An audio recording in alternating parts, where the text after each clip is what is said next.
Welcome to TR TV Telangana. నేను మీ అనిల్. దమ్ముంటే రాజీనామా చేయి అంటూ తెలంగాణ సీఎం రేవంత్ రెడ్డికి సవాలు విసురుతున్న బీఆర్ఎస్ అభిమానులు.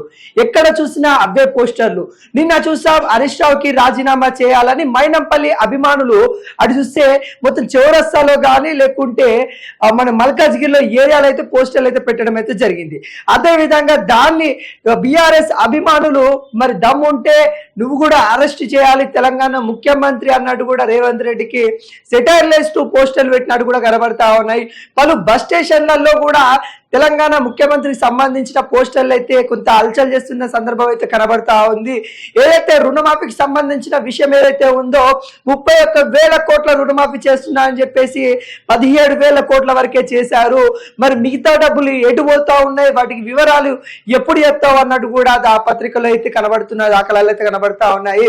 దేవుళ్ళను కూడా సైతం మీరు మోసం చేస్తా ఉన్నారు సీఎం రేవంత్ రెడ్డి అన్నట్టు కూడా కొంత ప్రకటన కూడా బీఆర్ఎస్ అభిమానుల నుండి వస్తా ఉంది. ఏదైతే రైతులకు సంబంధించి రుణమాఫీ 2 లక్షల వరకైతే రుణమాఫీ చేస్తామందో నిన్న అకౌంట్లో అందరి అకౌంట్లో పడుతుండగా కొంతమందికి అకౌంట్లో జమ కానున్నట్లు కూడా తెలుస్తా ఉన్నాయి. మరి ఎందుకు దాని యొక్క వివరాలు ఏంటి అనేది కూడా కాంగ్రెస్ గవర్నమెంట్ చూస్తామన్నట్టు కూడా తెలియజేసింది. ఎవరికైతే రుణమాఫీ కాలేదో వాళ్ళకి స్పెషల్ ఫేస్ ఏర్పాటు చేసేసి మరి రుణమాఫీ చేస్తామన్నట్టు కూడా తెలుస్తా ఉంది. ఎవరైతే 2 లక్షల కంటే ఎక్కువ ఉన్న రుణాలు ఎవరైతే ఉన్నారో దాని మీద కూడా క్లారిటీ ఇచ్చినట్టు కూడా తెలుస్తా ఉంది. ఏదైతే అంటే 2 లక్షల కంటే ఎక్కువ అంటే 3 లక్షలు 4 లక్షలు ఉన్న వారికి ఆ ఎక్కువ అమౌంట్ ఏదైతే ఉందో వాళ్ళు పే చేసిన తర్వాత కింద 2 లక్షల వరకు అయితే గవర్నమెంట్ పే చేసే దాఖలాలు కనబడతా ఉన్నాయి. అంటే సపోజ్ మీకు 3 లక్షల రుణం ఉందనుకో, ఇప్పటి వరకు అయితే 2 లక్షల వరకు రుణమాఫీ చేసిరు కాబట్టి మీరు 1 లక్ష రూపాయలు మరి అక్కడ బ్యాంకు చెల్లించినట్లయితే మీ దగ్గర ఉన్న 3 లక్షల రుణమాఫీ కూడా చేస్తామన్నాడు కూడా తెలియజేశారు. దానికోసమే 31,000 కోట్లు యూజ్ చేస్తున్నట్టు కూడా నిన్న వ్యవసాయ మంత్రి కూడా చెప్పడం అయితే జరిగింది. అదే విధంగా ఈ రోజున బీఆర్ఎస్ అభిమానులు ఏదైతే హరీష్ రావుకి ఇచ్చిన కౌంటర్ కి తిరిగే కౌంటర్ ఇచ్చే దాఖలాలు అయితే కనబడతా ఉన్నాయి. హైదరాబాద్ లో ఇక్కడ పలు బస్ స్టేషన్లలో మరి పలు గోడల పైన కానీ సీఎం రేవంత్ రెడ్డి మీరు రాజీనామా చేయాలన్నట్టు కూడా విమర్శిస్తా ఉన్నారు. ఇంకోటి ఢిల్లీ ముఖంగా నిన్న సీఎం రేవంత్ రెడ్డి మాట్లాడిన విధానము బీఆర్ఎస్ లో బీజేపీ విలీనం అని కూడా కొంత సంచలనం అయితే చెప్తా ఉన్నాయి. ఇక కవితక్కకి బేలొస్తుంది. మరి గవర్నర్ గా మాజీ సీఎం కేసీఆర్ ఉండబోతా ఉన్నారు. హరీష్ రావు ఇక్కడ ప్రతిపక్ష నేతగా ఉండబోతున్నట్టు కూడా తను చేసిన వ్యాఖ్యలు కీలక అయినా తెలుస్తా ఉన్నాయి. బీజేపీ వర్గాలలో కూడా కొంత కలవరం రేపింది. వాళ్ళు కూడా కొట్టిపడేశారు. ఇవన్నీ అవాస్తవాలు, కాంగ్రెస్ విష ప్రచారం చేస్తా ఉంది, దాంట్లో నిజం లేదన్నట్టు కూడా కాంగ్రెస్ బీజేపీ వర్గాలు అయితే చెప్పడం అయితే జరిగింది. అదే విధంగా బీఆర్ఎస్ నాయకులు కూడా దాని మీద ఎటువంటి నిజం లేదు, అది ఓన్లీ కాంగ్రెస్ చేస్తున్న దుష్ప్రచారం అని కూడా చెప్పడం అయితే జరిగింది.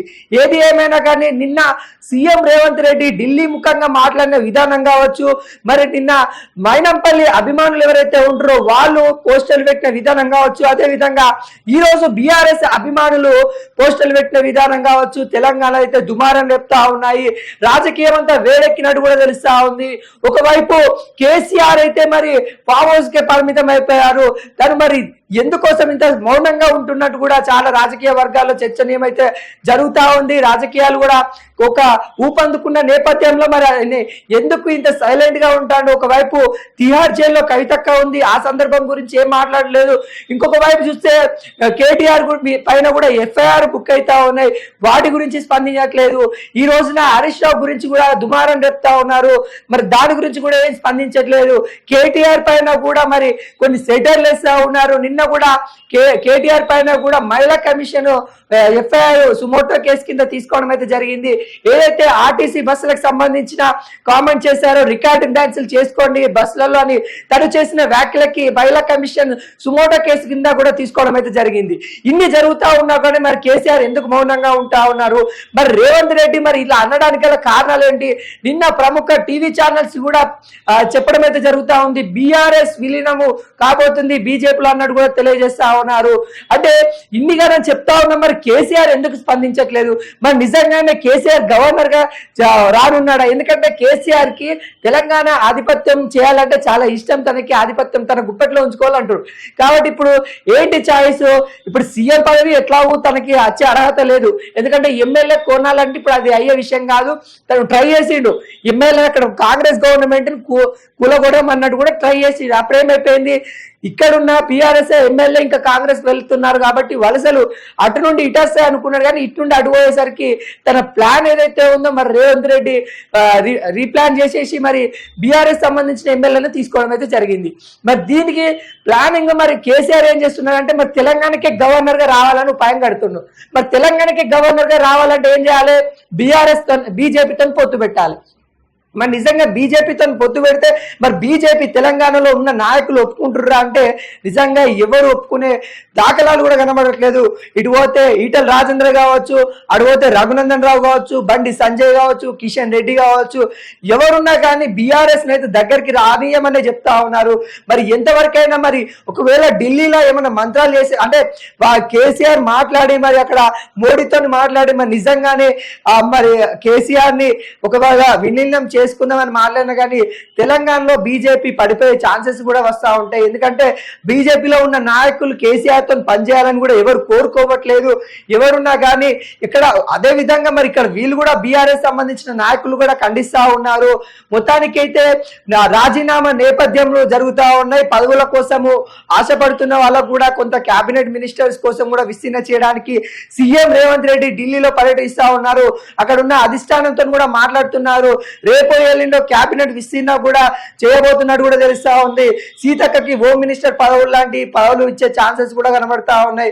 మధుయేష్ గౌడ్ కి అయితే టీపీసీసీ అధ్యక్ష పదవి కూడా ఇచ్చే ఛాన్సెస్ అయితే కనబడతా ఉన్నాయి.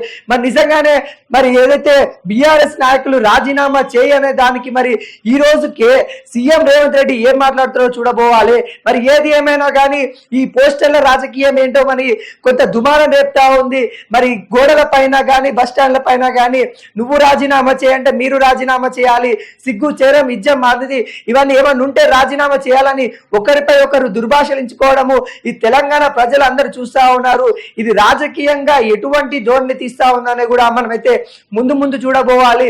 ఒకవైపు హరీష్ రావు అభిమానుల పైన నిన్న కూడా మనం చూసాము, ఏదైతే తన కార్యాలయం ఎమ్మెల్యే కార్యాలయం ఏదైతే ఉంటుందో అక్కడ కూడా నిన్న నైట్ ఏదైతే కాంగ్రెస్ సంబంధించిన కొంతమంది నాయకులు జై కాంగ్రెస్ అంటూ హరీష్ రావు క్యాంపస్ పైన కూడా దాడి చేసిన దాఖలాలు కనబడ్డాయి. అదైతే క్యాంపస్ లో తన యొక్క పోస్టర్లు ఏదైతే ఎమ్మెల్యే క్యాంపస్ లో పోస్టర్స్ ఏవైతే ఉన్నాయో వాటిని చించేసిన దాఖలాలు కూడా కనబడతా ఉన్నాయి. దీనిపైన ఇంకెప్పటి వరకు కూడా హరీష్ రావు స్పందించలేదు. మరి ఇప్పటివరకు కూడా మరి ఎందుకు స్పందించలేరు కూడా తను కూడా కేటీఆర్ మరి వీళ్ళంతా ప్రెస్ ముఖంగా కూడా వచ్చే ఛాన్స్ అయితే కనబడతా ఉన్నాయి. ఒకవైపు రేవంత్ రెడ్డి ఢిల్లీలో ఉన్నారు, మరొక వైపు రేవంత్ రెడ్డి అనుచరులు కొంత హడావుడి చేస్తా ఉన్నారు. ఇంకొక వైపు ఏమో హరీష్ రావు మీద అయితే కొంతమంది దాడులు చేయడానికి కూడా కాంగ్రెస్ నేతలు ఉన్నట్టు కూడా తెలుస్తా ఉంది. ఏది ఏమైనా కానీ తెలంగాణలో రుణమాఫీ అయిన తర్వాత కొంత వరకైతే రాజకీయం అయితే దుమారం రేపుతున్నట్టు కూడా తెలుస్తా ఉంది. మనం అయితే చూస్తా ఉండాలి మరి ఎటువంటి ధోరణికి వెళ్తా ఉంటది, మరి ఈ రాజకీయాల పరిణామం ఎవరు రాజీనామా చేస్తారనేది కూడా మనం అయితే ముందు చూడబోవాలి.